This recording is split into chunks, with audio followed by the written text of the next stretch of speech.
seat.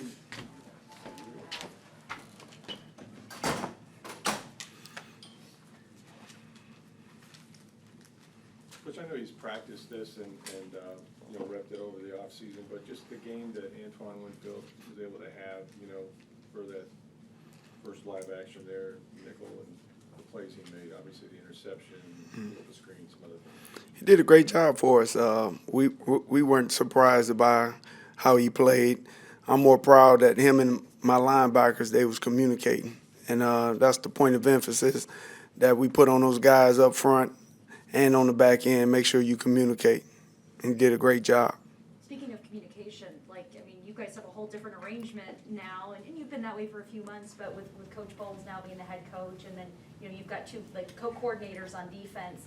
Just how do you guys kind of manage that communication? Because if you guys aren't on the same page and rushing and covering, the whole thing blows up. Well, you said it best. We start, upstairs as a staff first, making sure we're on the same page, and we're a tight unit, and we communicate well with each other, and a couple fights here and there, but we make sure before we go downstairs we're on the same page, and the players are hearing the same message.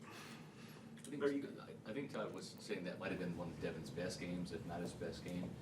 He seemed like he was playing so much under control and disciplined, and even he had the opportunity to blow up Tony Pollard twice. He did, and then missed the sacks and got him. Could you just speak to Devin's game? He was clean. Those guys didn't have MEs. Knock on wood, you don't see that often, especially playing the linebacker position. But he was clean. He was communicating, and I'll just always remind him, when you got that type of ability, slow down. Let the game come to you, and he did that. He leans a lot on David, so those guys did a good job. Larry, obviously you guys caught Dallas kind of down a couple receivers, but New Orleans brings three really good ones in Landry and Olave and Michael Thomas. How much more of a challenge is that, given their depth of receiver for your secondary? Big time. They got a lot more weapons. Everybody knows that. They got a dynamic running back. And plus, they got the mentality. They like to run the ball. Jameis is doing a great job, but they got weapons. And those guys know it. We ain't had to tell them this is going to be a bigger challenge this week. And they got, a lot of weapons over there. Larry, you were talking about communication earlier. How easy is it to coach a guy like Logan Ryan, who's such a good communicator, who's a film junkie, who just can't get enough of the playbook of communicating and getting this defense down? Well, in this league, I always tell them guys, this time of the year, I don't care about your 40 times. I want to see if you can communicate. Coaches want smart players, and you can't study or prepare for everything the offense is going to do. So you need savvy vets or guys just going to communicate, and he has that. And I just tell him, hey, make sure you're talking. Make sure everybody's on the same page, and we'll be all right. What'd you see from Jamel Dean? Look, obviously, he's gotten a big opportunity to start opposite Carlton Davis, won that job.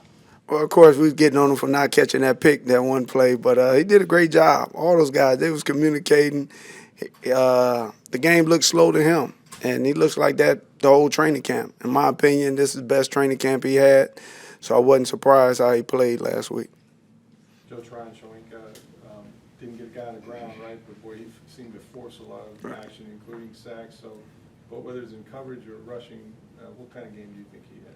Oh, he flying around. Him and Shaq, we was messing with those guys. They didn't get no sacks, but they were winning. They were winning. That's what you ask for a pass rusher, make sure you put some heat on the quarterback.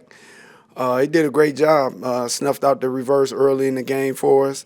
We gave him some crap for not catching that ball over the middle, but he did a great job, and we're expecting big things from him this week.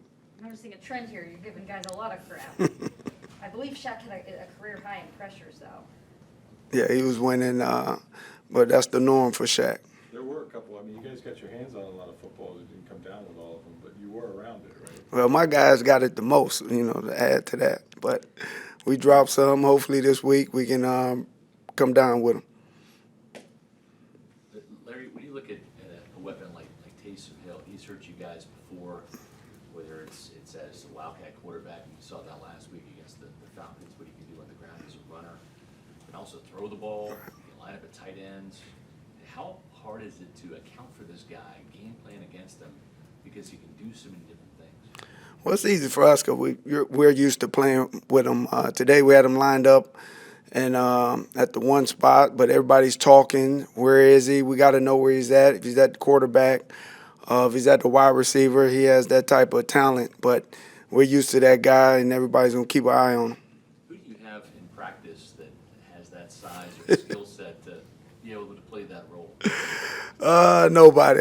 It was a couple suggestions. I'm not going to tell you who they suggested, but we laughed at it. But we don't have nobody on campus that's going to do that for us.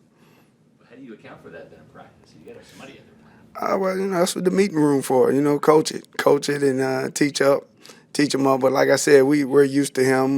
We didn't seen him at running back, quarterback, tight end, and wide receiver. Anything else? All right, thank you. Thank you, guys. Have a good one.